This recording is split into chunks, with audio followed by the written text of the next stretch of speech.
I'm turning 33 tomorrow, so it seemed like a pretty good time to go through some of the things I feel like I've learned. I'm not going to do 33 life lessons because then I'd have to fill the list up with stupid things like wearing sunscreen. But I've landed on three different things I feel like have had a big impact on me, and it's something I try to keep in mind. If you're new here, my name is Jarle, and on Early Owl, we figure out life. The first one is that the world doesn't get to decide how you feel. This one had a pretty big impact on me in my early adult life. I've had three kind of distinct turning points in my life where some thing or thought or whatever led to a pretty big change, and this was the first of those. This was the first time, I think, when I kind of started dabbling with self-improvement type books and material, and I was just thinking around some of the messages there, and I remember this quite vividly. Like, I was walking through my driveway on the way to work, and it was summer, and this realization just kind of sunk in that I don't need to accomplish some specific thing or do some specific thing according to how society views success or views like a good life to be able to feel happy or confident. I had been struggling a little bit in my teenage years. This is when I started to have a hard time with school and ended up dropping out of high school. And also at school, I, for the most part, didn't make many friends and was just kind of being a loner, and some people picked on me. And also, it seems silly to worry about this now, but dating, I don't think at that time that I've ever had a girlfriend or anything like that. So that was also like a worry on my mind.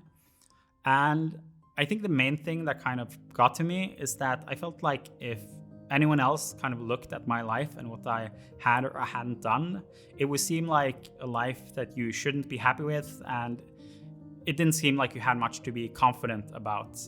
But then I came to this realization that none of this really matters for happiness or confidence. Like, even if you get those things, that doesn't mean you become happy or confident, and you don't need those things to be happy or confident.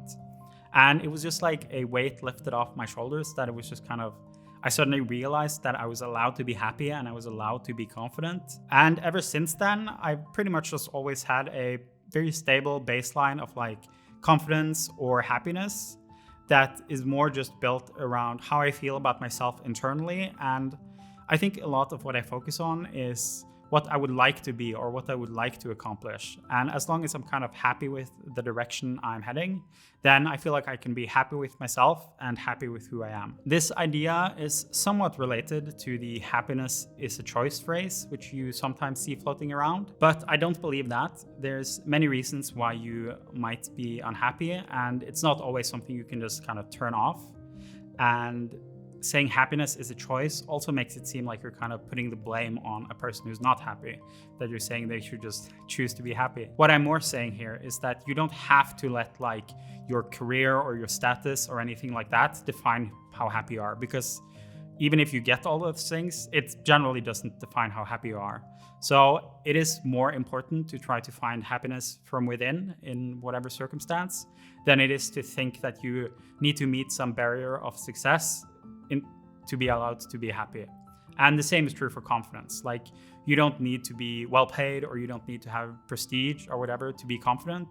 You can just be it and build it for yourself instead of worrying about how the world sees you. And it also doesn't mean that you have to be complacent with the life you have. It just means that on a day-to-day basis, you generally feel happy with yourself, and if not with directly the situation you're in, at least you might feel happy about the direction you're heading or the direction you want to be heading in. Truthfulness does not mean usefulness.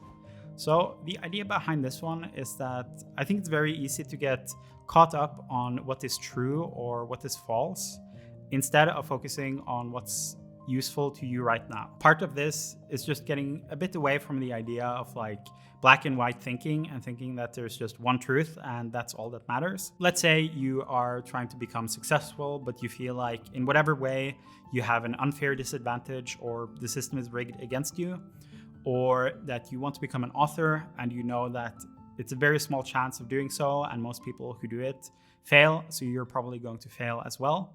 Or in the dating market, you feel like you have some specific disadvantage that most other people don't have, which makes it hard for you to find the right match. Now, in all of these cases, what you're thinking might be completely true, and it might even be the most true answer of the different answers. But it doesn't mean it's the only true answer. nor does it mean that it's the most useful answer for you. If you want to have a good chance at kind of succeeding in whatever area this is related to, then thinking about how it's unfair or stacked against you, or how you have disadvantages that are going to stop you, is not going to make it easier to get where you want. The only thing you get out of that is having an excuse or something to complain about should you fail. And even if these things you're telling yourself are the most true, like they're most reflect reality, there's always going to be counterexamples of people who beat the odds in whatever way. And if you want to be able to beat these odds yourself, then it is more helpful to focus on the belief that this is possible than focusing on the belief that this is impossible. Let's say you want to become a lawyer and you know that Harvard is the best school to get into, but then there might be this truth that who you are or where you're from has a very small chance of getting into Harvard, and it's basically not going to happen. And you can just kind of accept that truth and then not try, or you can decide to try. And even if it doesn't happen, like even if you don't get into Harvard, by the act of trying, you probably improved your grades or did a bunch of extra work in whatever way that put you up for a better school than if you hadn't tried anything at all. This also goes back a bit to my video about how effort is a good thing, where if you have a goal and you feel like you might fail because of whatever reason, but you try and work towards it anyway, at the end of the day, while it's great if you succeed and not as great if you fail, if you do fail, you're still going to have learned a bunch and earned a bunch of experiences through trying. Whereas if you just assume you'll fail from the start and don't ever try, then you're not going to grow and learn in the same way. I'm also not saying that you need to be completely blind to these truths. Like if you're standing at a crossroads of where to put your 6-figure student loan, and it's like either learning to write code or learning to write fiction, it might be useful to think about the chances of success in either. But what I am saying is that if you have decided that you want to try to become a fiction writer, then it's not going to help you waking up every day thinking this is pointless because I'm going to fail anyway. When you're committed to trying something, you should kind of assume that you have a good shot at doing it and work your way from that and kind of work as if you were going to succeed.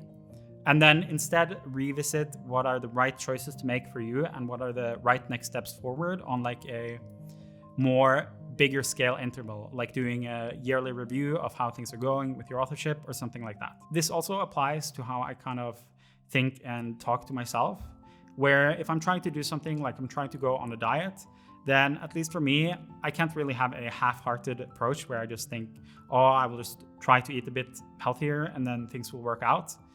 Instead, I have to be like, no, I'm doing this diet and I'm doing it and I'm not cheating on it and there's no other option. So on the one hand, I feel like failure is not an option and failure is unacceptable. But if I do end up failing or something does end up going wrong, then I do end up accepting that failure. So I guess it actually is acceptable. So the thing here is just kind of balancing or being able to use what truth is most useful for you in the moment instead of what is actually true. You have no idea what is going on in anyone else's life.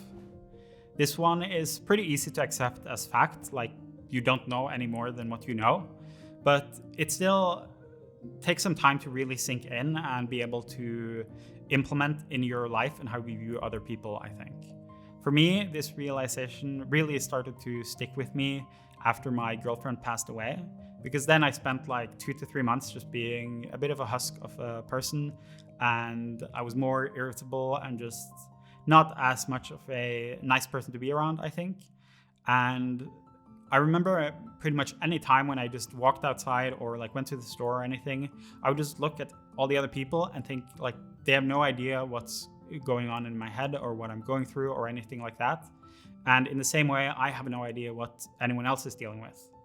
And that feeling stuck with me quite a lot. Like, it's very easy to think that you are the main character in everyone's life, and if they act a certain way to you or if something happens, then that has to be a reflection of you and how they feel about you. But that is definitely not always the case. It's probably not the case most of the time. Like if you had a conflict with a random person or someone at work, it's very easy to just think that this is about you, like it's about how they feel about you, or maybe they're just an asshole or something like that. But It's completely possible that they're just going through a breakup, or that someone that close to them just passed away, or they're taking care of a sick family member, or maybe they just didn't sleep last night. Or you might text someone you like and kind of try to gauge how much they like you based on how much they respond or how quickly they respond.